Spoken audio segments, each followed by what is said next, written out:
Tentu tidak melalui pewartaan seperti menginjili orang lain, namun kesaksian hidup kita, cara bertindak kita, tutur kata kita, juga bentuk keterlibatan kita dalam masyarakat adalah cara-cara untuk memperkenalkan iman kita kepada orang lain.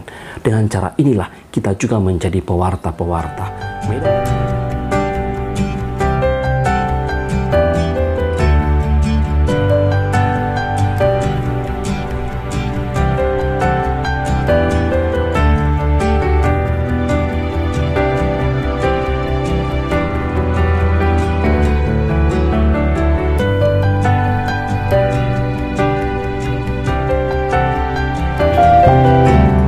Shalom saudara-saudara yang terkasih, salam jumpa dalam Inri hari ini, Selasa 24 Agustus. Bersama seluruh gereja, kita merayakan Pesta Santo Bartolomeus Rasul. Semoga Anda dan keluarga sehat adanya, dan mereka yang sakit kita doakan segera dipulihkan.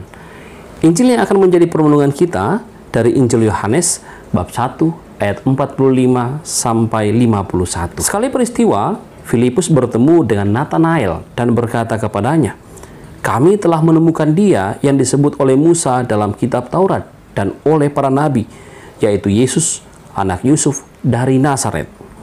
Kata Nathanael kepadanya, "Mungkinkah sesuatu yang baik datang dari Nazaret?" Kata Filipus kepadanya, "Mari dan lihatlah." Melihat Nathanael datang kepadanya, Yesus berkata tentang dia, "Lihat, inilah seorang Israel sejati, tidak ada kepalsuan di dalamnya." Kata Nathanael kepada Yesus, "Bagaimana engkau mengenal aku?" Jawab Yesus kepadanya, "Sebelum Filipus memanggil engkau, aku telah melihat engkau di bawah pohon ara."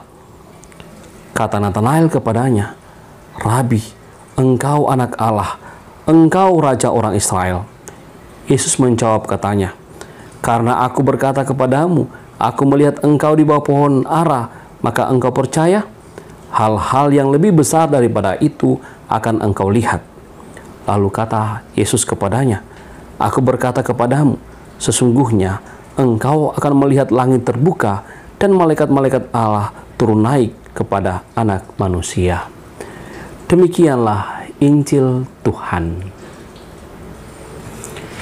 Saudara-saudara yang terkasih, dalam Injil hari ini kita melihat dan mendengarkan bagaimana proses pewartaan itu terjadi. Kita mendengar bagaimana Filipus mengenal Tuhan. Saya yakin bahwa Filipus juga mengenal Tuhan dari orang lain.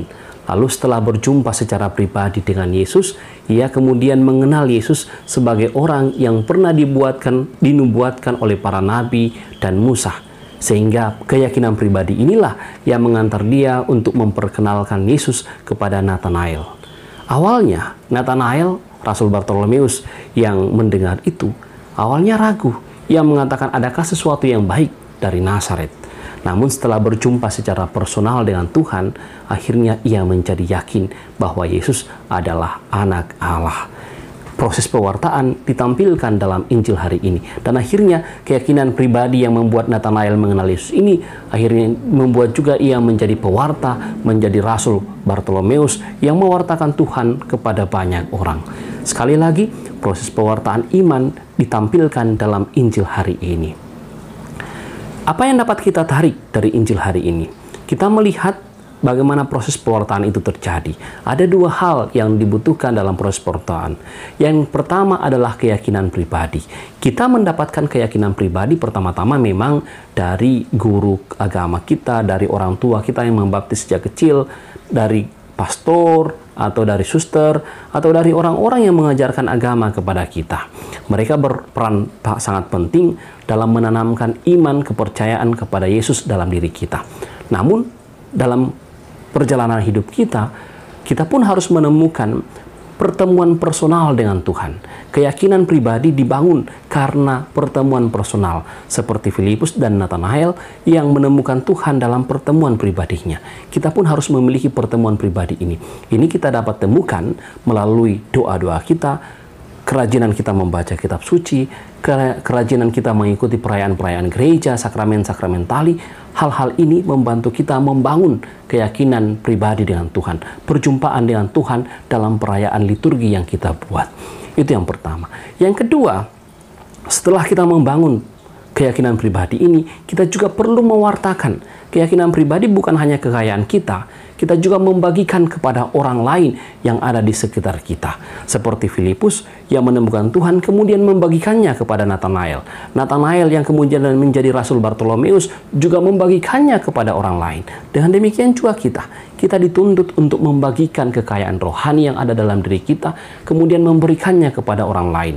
Tentu tidak melalui pewartaan seperti menginjili orang lain, namun kesaksian hidup kita, cara bertindak kita, tutur kata kita, juga bentuk keterlibatan kita dalam masyarakat adalah cara-cara untuk memperkenalkan iman kita kepada orang lain. Dengan cara inilah kita juga menjadi pewarta-pewarta. Medan karya kita ada dalam lingkungan hidup kita. Sebagai seorang pekerja, sebagai seorang bapak, sebagai seorang ibu, adalah tempat-tempat kita untuk berkarya, adalah lingkungan yang ada di sekitar kita. Dengan cara itulah kita menjadi pewarta-pewarta, rasul-rasul Tuhan di tengah dunia ini. Semoga pada pesta Rasul Bartolomeus ini kita juga diajak menjadi pewarta-pewarta di tengah masyarakat. Semoga Tuhan memberkati kita.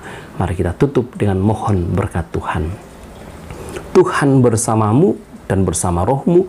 Semoga saudara sekalian dalam proses pewartaan kita di dunia ini diberkati oleh Allah yang Maha Kuasa, Bapa, Putra, dan Roh Kudus. Amin.